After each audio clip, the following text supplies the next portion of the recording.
Bismillahirrahmanirrahim. Alhamdulillahi rabbil alamin. Wassalatu wassalamu ala asyrafil anbiya wal mursalin Sayyidina wa maulana Muhammadin wa ala alihi wa sahbihi ajma'in. Qala al-musannifu rahimahullah wa nafa'ana bi'ulumihi fid dharaini amin. Penyebab kedua seseorang wajib mendahulukan ilmu ialah ilmu yang bermanfaat itu bisa menimbulkan rasa takut kepada Allah.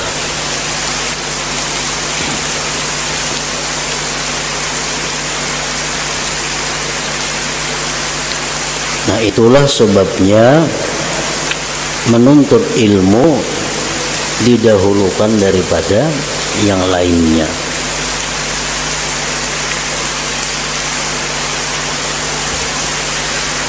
Dan ilmu apabila membuahkan takut kepada Allah, ilmu apabila membuahkan gemar taat kepada Allah, maka itulah disebut al-ilmun nafi', ilmu yang bermanfaat.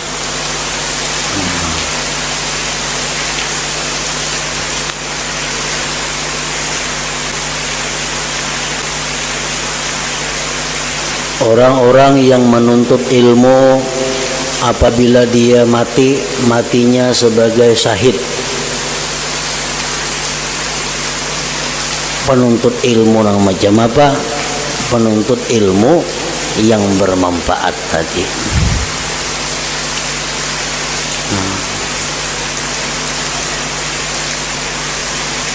Orang-orang yang didoakan oleh malaikat ialah orang-orang yang menuntut ilmu, ujar. Orang penuntut ilmu selalu dimintakan ampun oleh malaikat. Tentu ilmu yang bermanfaat. Ilmu bermanfaat, ilmu yang membuahkan takut kepada Allah, ilmu yang menggemarkan kita untuk berbuat taat kepada Allah Subhanahu wa ta'ala. Nah, itu ilmu bermanfaat ngarannya.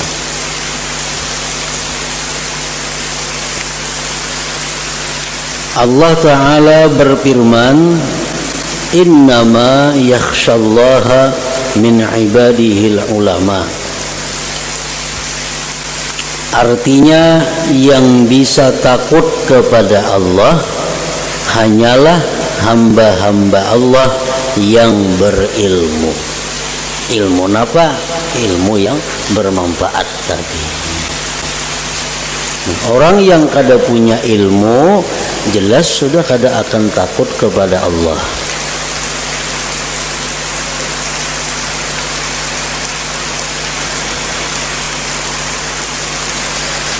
Yang bisa takut kepada Allah hanyalah hamba-hamba Allah yang berilmu. Jelasnya begini. Orang yang tidak mengetahui kedudukan Allah dengan pengertian yang semestinya,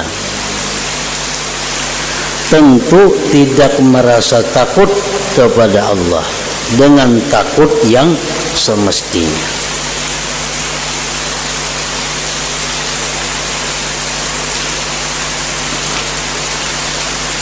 Kakanakan yang masih belum berakal, ini kada takut lawan ular, ini kada takut lawan binatang buas.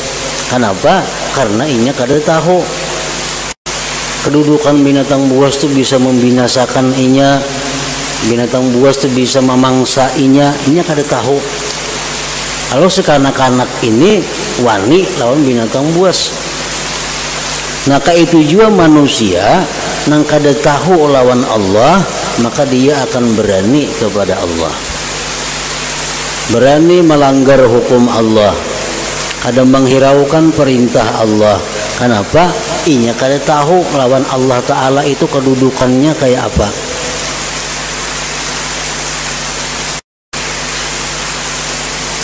Orang yang tidak mengetahui kedudukan Allah dengan pengertian yang semestinya, tentu tidak merasa takut kepada Allah dengan takut yang semestinya. Nah, kalau orang punya ilmu, inya belajar sudah kitab tasawuf, inya belajar sudah kitab tauhid, inya sudah belajar sifat 20, tapi masih wani lawan Tuhan, masih mau melanggar perintah Allah. Nah, orang ini ngarannya pada hakikatnya belum punya ilmu. Belum punya ilmu.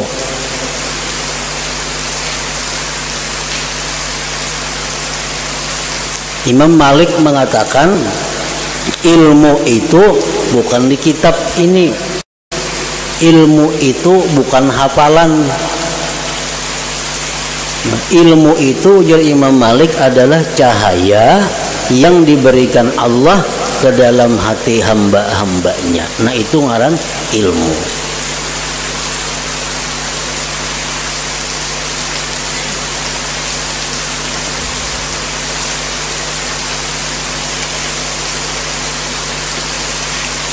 Jadi dalam pandangan Allah, orang yang takut kepada Allah itu orang berilmu. Walaupun inya kada hafal kitab ini, walaupun inya kada bisa membaca kitab itu, walaupun inya kada bisa menerangkan masalah itu, tapi inya takut lawan Allah. Nah, Allah menganggap orang ini adalah berilmu.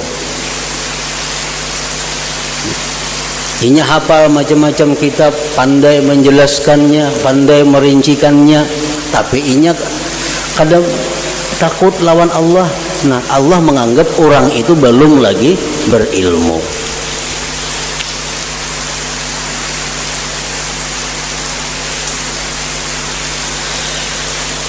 Dan tidak mau mengagungkan Allah dengan semestinya. Jadi lantaran ilmu orang mengetahui kedudukan Allah itu. Sebab ilmu pula orang mengagungkan Allah dan takut kepadanya.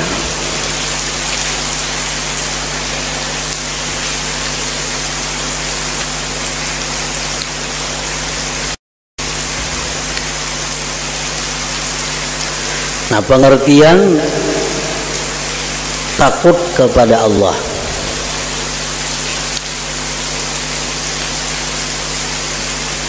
ini mencakup banyak hal. Macam apa nengarnya takut lawan Allah itu.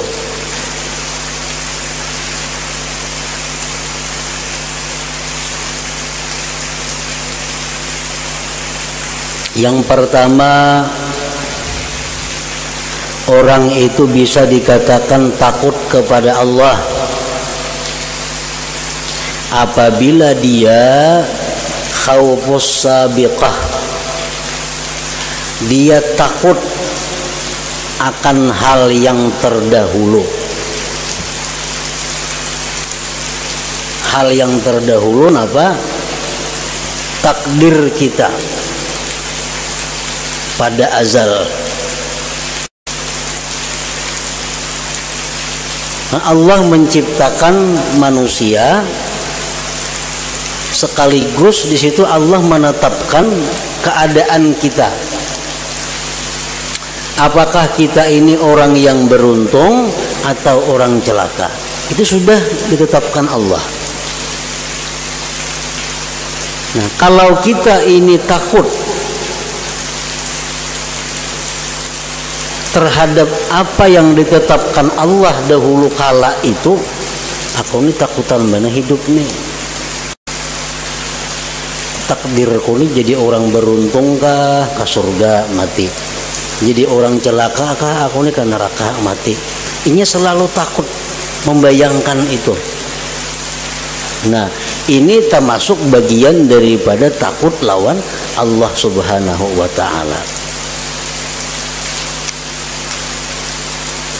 Di dalam beberapa hadis disebutkan, di dalam rahim ibu kita dicatat oleh malaikat, rezeki, umur, segala macam. Termasuk yang dicatat kita ini apakah orang sa'id, orang yang beruntung, atau orang yang celaka. Nah, tahulah kita kada tahu. Lalu inya takutan. Inya ini selalu takut saja, aku ini jadi orang celaka kah, jadi orang beruntung kah? Aku ini jadi orang beruntung kah, jadi orang celaka kah? Kalau kaganangan inya nang waktu dalam rahim itu, aku ini dicatat malaikat sebagai orang napa? Nah, takut terhadap itu bagian dari takut kepada Allah juga ngarannya.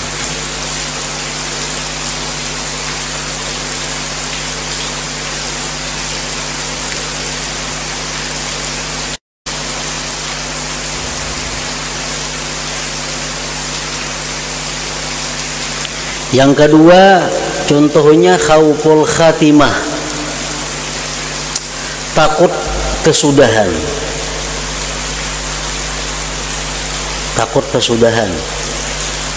Aku nih kena mati beriman kah, kada kah? Takutan benar itu. Kada tahu lagi, kada jelas. Aku nih mati husnul khatimah kah, su'ul khatimah kah? Ini takut nih tuh.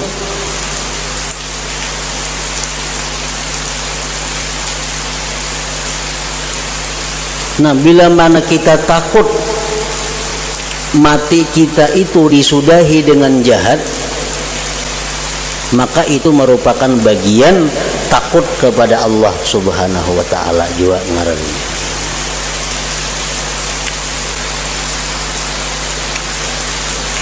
Kalau kita merasa aman, wah aku ini sudah kayaknya aku mati 90% husnul khatimah umpama. Nah, ini asa aman ngarannya.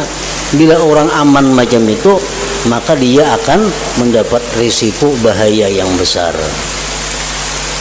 Nang siapakah bila merasa aku ini mati ke surga, nah itu sudah manusia celaka. Kecuali orang-orang yang sudah terdaftar sebagai ahli surga yang disampaikan oleh Rasulullah Sallallahu Alaihi Wasallam. Nah, mereka itu pun orang-orang yang sudah dinyatakan Nabi itu ke surga mati, tetap mereka takut akan su'ul khatimah itu.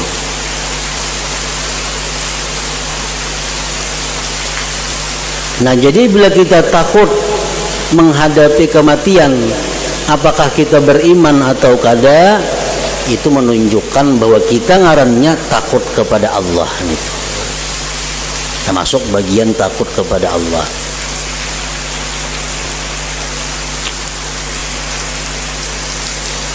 Nah, itu ada tanda-tandanya.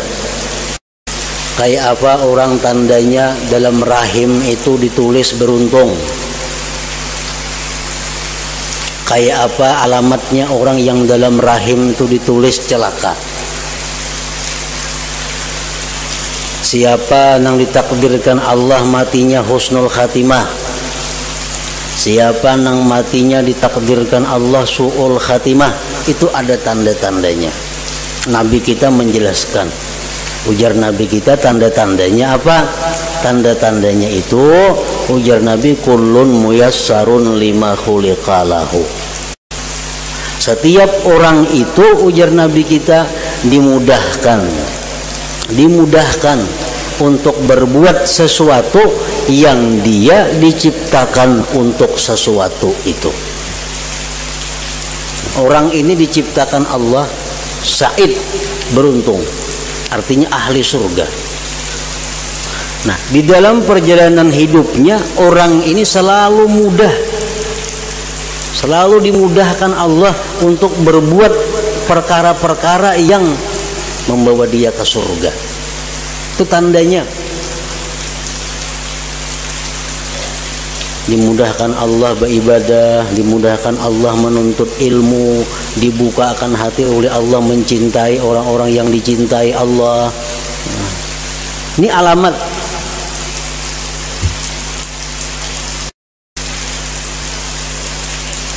Nah, orang-orang yang ditakdirkan, ditentukan Allah sebagai orang yang celaka pun ada alamatnya. Nah, apa alamatnya? Ia selalu mendapat kemudahan bila melakukan hal-hal yang maksiat. Bila urusan maksiat suksesnya kada ada kendala. Bila urusan hendak berbuat baik ada aja halangannya. Ada aja rintangannya, kada jadi berbuat baik. Hendak mengaji, nuntut ilmu, garing awak. Kayaknya orang bulikan dah pengajian, sigar awak. Nah, ini alamat tanda kecelakaan, kebinasaan seseorang. Nah, jadi kita mau tahu aja diri kita, apakah kita ini bakal binasa atau bakal beruntung. Ada tanda-tandanya dijelaskan oleh Nabi kita.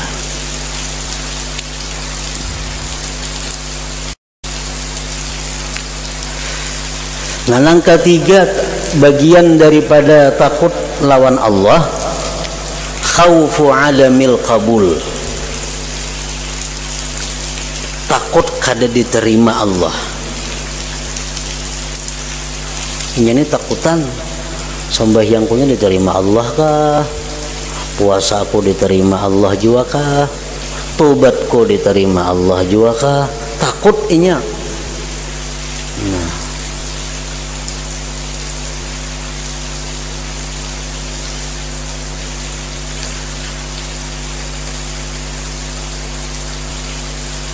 Nah, alamatnya, tandanya inya takut. Ini ada orang berpada takut atau merasa takut padahal kada.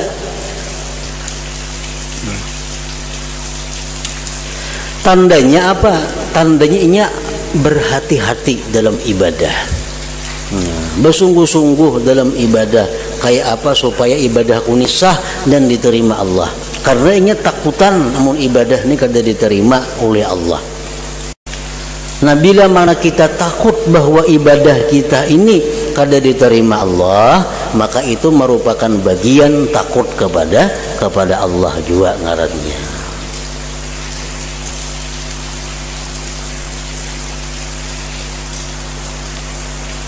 Yang keempat, contohnya lagi, bagian takut kepada Allah itu adalah khaufu iqabihi, takut siksa Allah.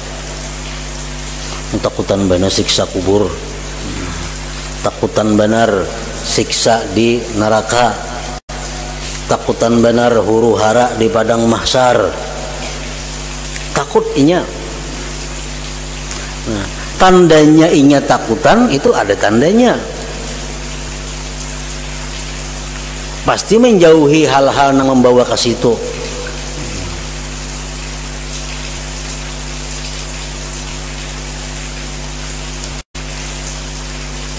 Orang takutan berhujan pasti berjauh mencari kanaungan. Ku takutan lawan hujan lagi bagana maulah. Adanya mau takutan bepada takutan mana aja ngarannya. Nah, orang yang takutan lawan siksa Allah menjauhi penyebab-penyebab siksa. Jadi takut lawan siksa Allah bagian juga daripada takut lawan Allah Subhanahu wa ta'ala. Yang kelima, contohnya lagi, khauful istidraj, takut dilanjur Allah. Kita ini takutan Allah Ta'ala ini melanjur kita.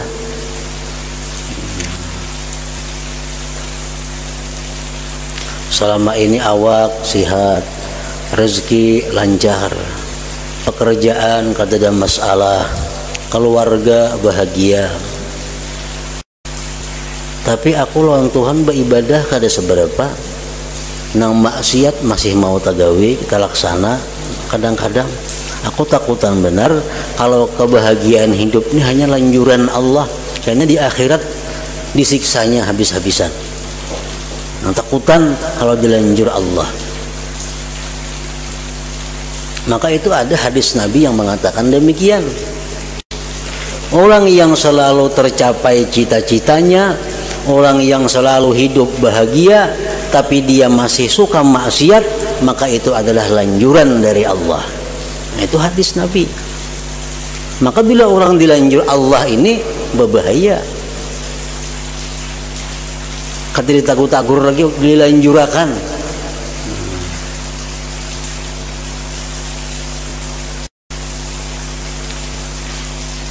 Sama orang untuk uji, misalnya ujian atau tes, suruh ke muka baca kitab, baca, dia tukang jaga. Si A baca, salah. Nang bujur kata kayak itu, gitu tukang tes. Oh si A ini nang mikirakan nih, yang apa nang bujur? Nang bujur kayak ini, gitu tukang tes. Baca terus, nang salah. Kata kayak itu bacaannya. Ini bakal baik orang ini, bakal lulus ujian nih. Ada yang saya kongsi B ini membaca sudah dia guru, kebanyakan salahnya, kata-kata guran lagi. Asa harap tuntung lakas membaca nih, asa bujur semuaan sudah, padahal ada naikin ini. Nah itu lanjuran ngarannya, dilanjur. Nah orang yang hidupnya diberi rezeki, diberi kesehatan, diberi kebahagiaan, padahal ini banyak maksiat lawan Tuhan. Nah ini lanjuran. Yang bagus tuh kalau ada maksiat ditagur Tuhan, tangan kah sakit napakah, kena tobat. Ada pulang tagawi maksiat, mata kah sakit, kena tobat. Ada melangkahkan batis kepada maksiat, batis katur napakah, kena tobat. Nah ini manusia yang disayangi Allah Subhanahu Wa Taala. Fir'aun tuh ada singgaringan nih dilanjur Tuhan. Fir'aun garing kada suah, kesulitan duit kadesua Fir'aun nya mana jadi raja, dilanjur oleh Allah. Nah bila mana kita takut dilanjur Allah, itu ngarannya kita bagian takut kepada Allah.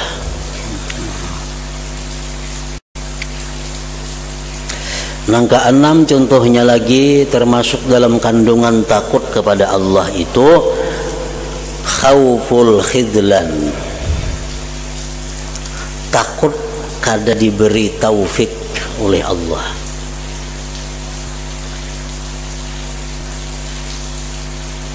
Kita malam ini misalnya kawa melaksanakan ibadah sesuai dengan apa yang kita kehendaki. Nah kita sudah merencana siang-siang malam ini aku hendak sembahyang, ada sebanyak 50 rakaat, membaca Quran 3 juz. Nah malamnya terlaksana malamnya, berarti ini dapat taufik dari Allah. Taufik itu artinya kemudahan untuk beribadah, dapat taufik. Nah sesudah tuntungnya melaksanakan ibadah itu inya ada takut. Aku ini takutan benar berusaha kena malam esok aku ini kata dapat taufik Allah, malas menggawe macam malam ini nah. Berusaha kena aku malam esok berat hati untuk berbuat taat. Berusaha kena malam esok aku ada halangan apakah pulang. Nah takutan kalau kada dapat lagi taufik dari Allah. Nah itu termasuk bagian taat, bagian takut kepada Allah juga. Khauful khidlan, khidlan itu lawanannya taufik.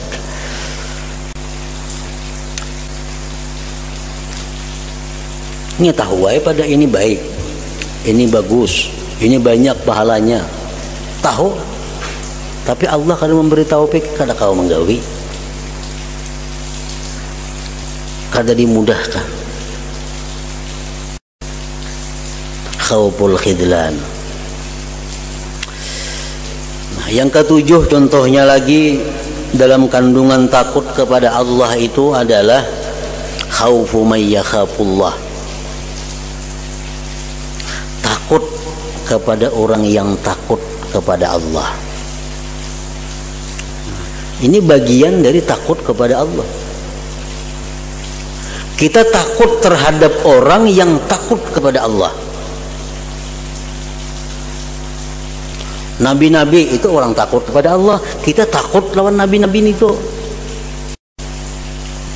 Aulia-aulia adalah orang-orang yang takut kepada Allah. Nah, kita takut kepada mereka. Orang-orang saleh itu orang-orang yang takut kepada Allah. Nah, kita takut kepada mereka.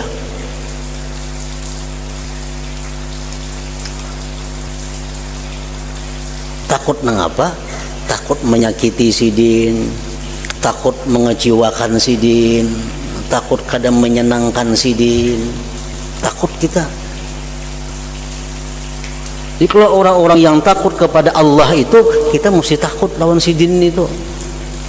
Bila kita kada takut lawan orang-orang yang takut kepada Allah, sudah tipis iman kita. Dosanya pun lain. Kita menyakiti hati orang yang takut kepada Allah, lawan mengecewakan orang yang berani lawan Allah, kada sama dosanya. Contohnya ghibah. Ghibah ini menggunjing, menyambat orang. Kalau nang disambat ini orang awam, orang biasa, itu khilaf ulama. Ada mengatakan dosa besar, ada mengatakan dosa kecil. Tapi kalau yang digibah ini orang-orang yang takut kepada Allah, itu sepakat ulama dosa besar.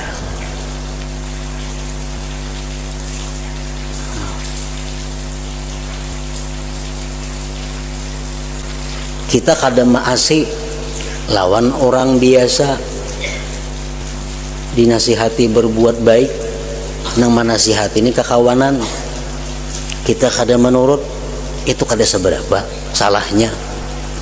Tapi kalau nang manasihati ini orang-orang yang lebih tinggi derajatnya daripada kita, kita kada memakai, berbahaya kita. Contohnya Rasulullah sallallahu alaihi wasallam masuk masjid Madinah dengan Sayyidina Ali.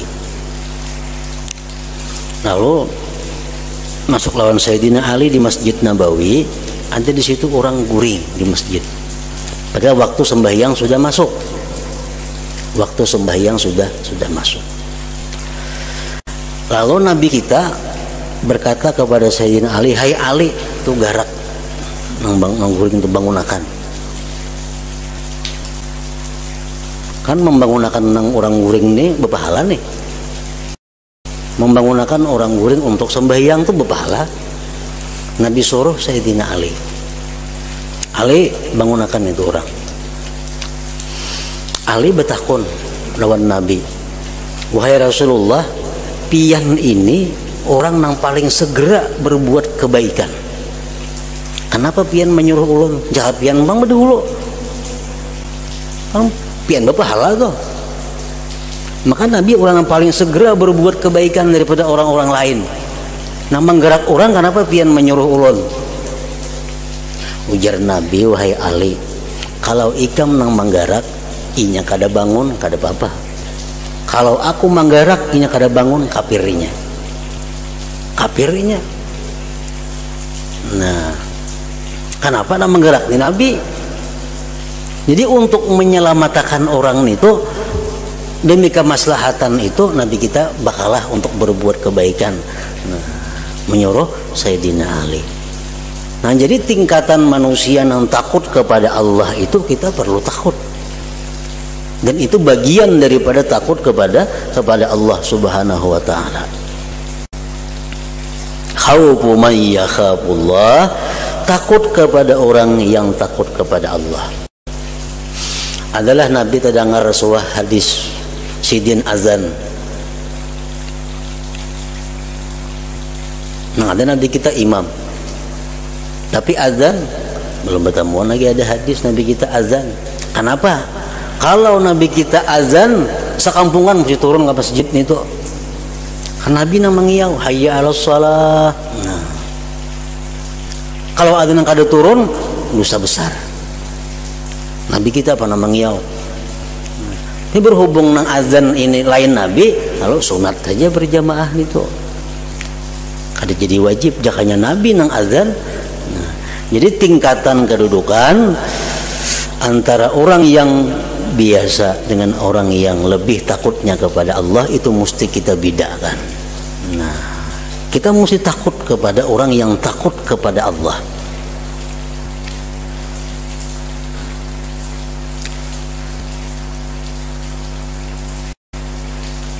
Ada melihat orang saleh takutan kita, takutan berbuat macam-macam, kalau pengen sidin sarik, kalau pengen sidin kecewa, karena menghancurkan barakah yang ada pada diri kita. Itu tandanya orang takut kepada Allah ngarannya. Karena itu bagian daripada khaufullah, takut kepada Allah.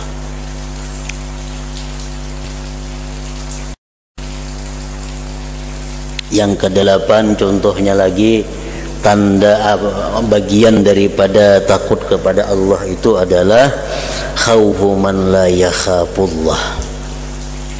Takut kepada orang nang kada takut lawan Allah. Takut kepada orang nang kada takut lawan Allah. Itu tandanya inya takut kepada Allah juga ngarannya. Orang-orang penjudi, orang-orang penzina, orang-orang pelaksana riba, itu orang yang kada takut lawan Allah. Nah, kita mesti takut lawan itu, mesti takut.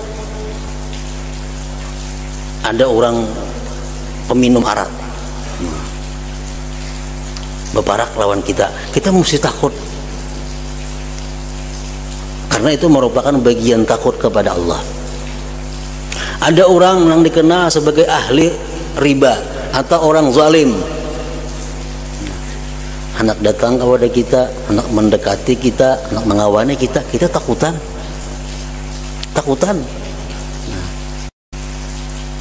Karena takut kepada Allah. Kenapa takutannya? Nah, ini orang yang kada takut lawan Allah, orang yang dilaknat Allah. Orang yang kada takut kepada Allah, orang yang dimurkai Allah. Kita mengawani, kita hakun dikawaninya, kita hakun diperakinya, waninya pang kita, Allah aja kada katuju lawan inya, kita katuju lah. Nah, itu. Jadi takut kita kepada orang yang takut, yang kada takut kepada Allah merupakan bagian takut kepada Allah Subhanahu wa taala. Seperti apa? Doanya Abu Bakar bin Salim, Allahumma inni akhafu minka wa akhafu mimman yakhafu minka wa akhafu mimman la yakhafu minka. Ya Allah, aku takut kepada Engkau. Aku takut kepada orang-orang yang takut kepada Engkau, dan aku takut kepada orang-orang yang tidak takut kepada Engkau. Jadi kalau kita takutan lawan orang yang kada takutan lawan Allah, itu menunjukkan bahwa kita takut kepada Allah ngarannya. Nah, banyak lagi contohnya. Cuma kita tahu bahwa kalau kita kada kawa takut kepada Allah nang sebujurnya macam apa, nah 8 hal tadi merupakan bagian daripada takut kepada Allah.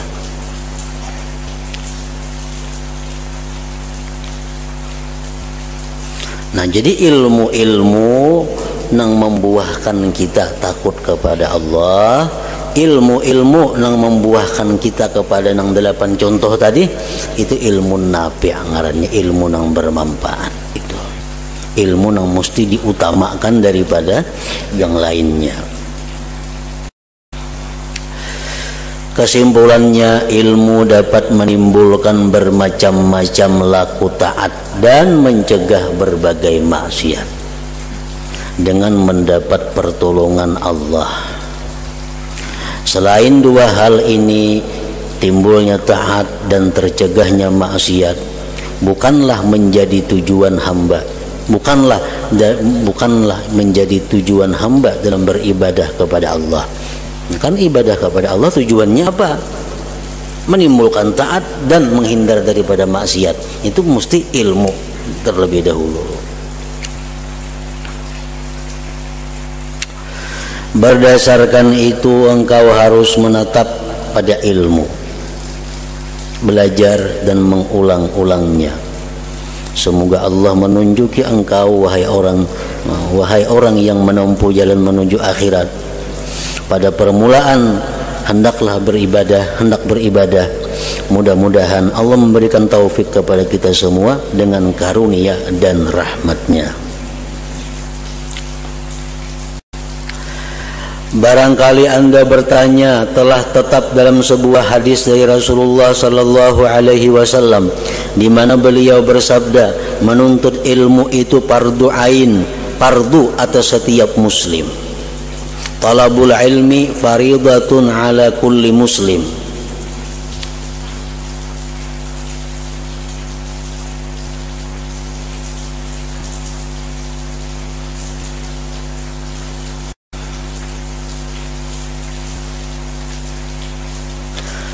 Lalu ilmu apakah yang menuntutnya dianggap fardu ain itu?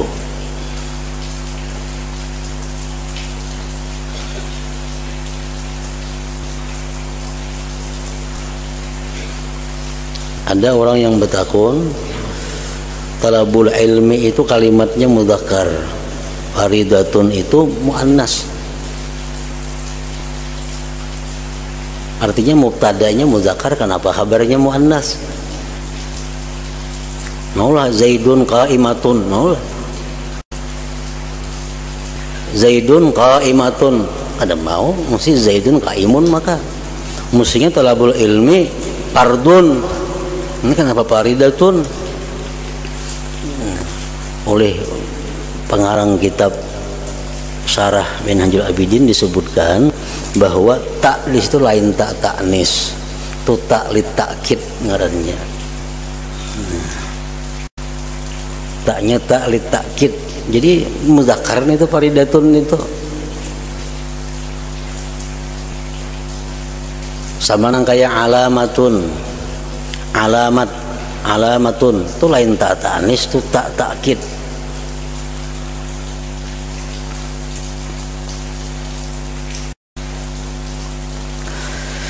Menuntut ilmu fardu atas tiap-tiap muslim. Lalu ilmu apakah yang menuntutnya dianggap fardu ain itu? Dan apakah batasan ilmu yang wajib dihasilkan oleh hamba dalam masalah ibadah?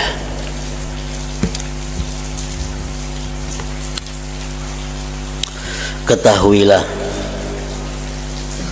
bahwa ilmu yang fardu menuntutnya itu secara keseluruhan ada 3, yaitu ilmu tauhid, 2 ilmu sirri, ilmu yang berhubungan dengan gerak hati, dan 3 ilmu syariah. Itu fardu ain. Tiap-tiap orang, laki-laki, bini-bini wajib menuntut ilmu nang 3 itu. Kada ada kecualinya, asal ingin normal orangnya. Nah, adapun batas kewajiban mempelajari 3 ilmu ini adalah sebagai berikut. 1, dari ilmu tauhid. Ilmu tauhid itu ada nang kitabnya 4-5 lembar tamat. Ada yang mungkin 100 halaman. Ada yang mungkin 200 halaman. Ada sampai berjilid-jilid. Seapa nang kita wajib belajar ilmu tauhid itu? Ingat mana kewajiban kita menuntut ilmu tauhid? Nah, sekadar bisa mengetahui pokok-pokok agama, bahwa engkau mempunyai Tuhan yang maha mengetahui, alim, maha kuasa, qadir, berkehendak, muridun, hidup, hayyun, dan berfirman, mutakallimun, mendengar, sami'un, dan melihat basirun, maha esa wahidun, tanpa ada yang menyekutuinya. Lagi pula mempunyai sifat-sifat kesempurnaan, bersih dari sifat kekurangan dan kemusnahan, bersih dari tanda-tanda kebaharuan, menyendiri dengan sifat kidam dari setiap yang baharu. Nah itu cukup sudah ilmu tauhid, ke situ belajar. Allah Ta'ala bahwa aku ada punya Tuhan, namanya Allah. Dia bersifat mengetahui, bersifat kuasa, bersifat berkehendak, bersifat hidup, bersifat berkata-kata, bersifat mendengar, bersifat melihat. Esa, tunggal satu, tidak ada yang menyekutuinya. Lagi pula mempunyai segala sifat kesempurnaan dan bersih daripada sifat kekurangan dan kemusnahan. Cukup sudah nggak situ ilmu tauhid belajar.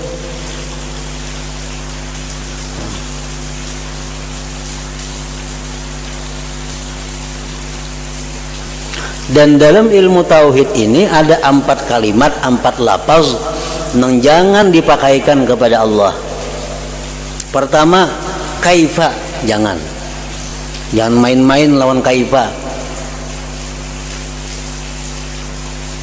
Kayak apa yo Allah tuh nak ada boleh.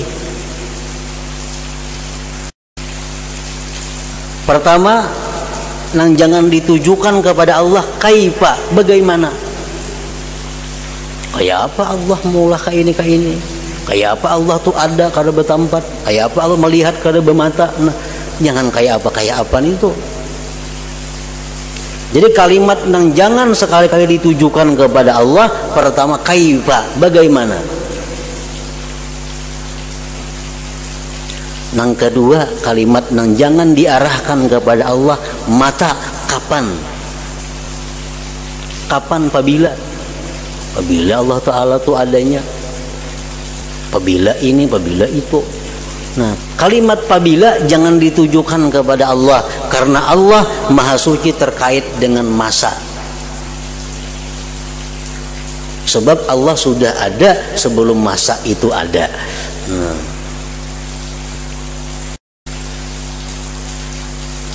Yang ketiga, jangan sekali-kali kepada Allah itu ditujukan kalimat aina, di mana? Di mana Allah Ta'ala itu? Nah, ada kawan itu.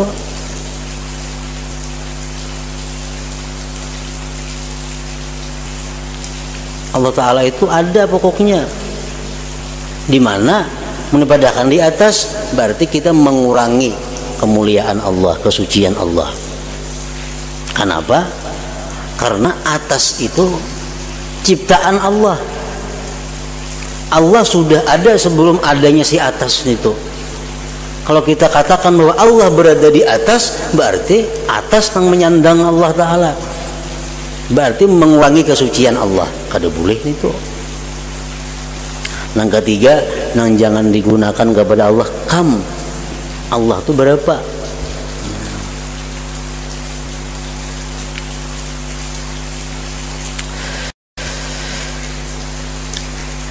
Juga mengerti bahwa Nabi Muhammad sallallahu alaihi wasallam adalah hamba Allah dan utusannya yang benar. Yang benar pula semua apa yang beliau terangkan mengenai akhirat. Kemudian ada tanda sunnah Rasulullah yang mesti Anda ketahui. Hati-hati jangan sampai Anda membuat bid'ah dalam agama Allah tanpa berdasar Al-Quran atau asar hadis Nabi atau perkataan para sahabat beliau. Urusan agama kita kada boleh maulah, karena ada ketentuannya.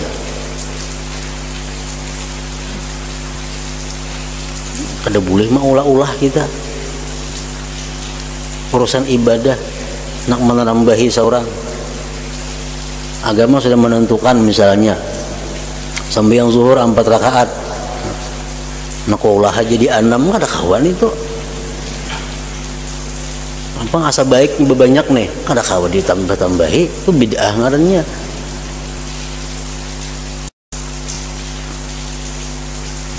Yang bisa mengakibatkan Anda berada dalam kedudukan yang mengkhawatirkan di hadapan Allah.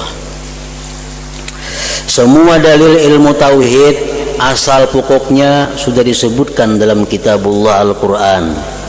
Dalil-dalil itu telah dituturkan oleh guru-guruku dalam kitab-kitab yang mereka susun dalam menerangkan pokok-pokok menjalankan agama.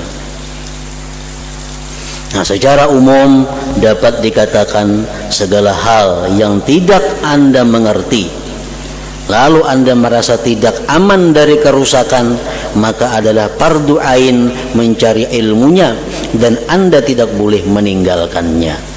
Inilah keterangan yang benar. Semoga Allah memberikan taufik.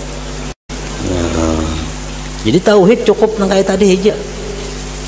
Cuma kalau ada timbul pikiran-pikiran yang macam-macam, nah cari ilmunya untuk membuangi itu.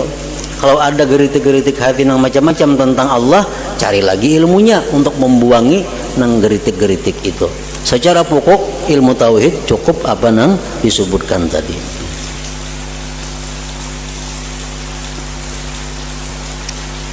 Ila hadratin Nabi sallallahu alaihi wasallam. Al-Fatihah. Iyyaka na'budu wa iyyaka nasta'in. Ihdinas siratal mustaqim.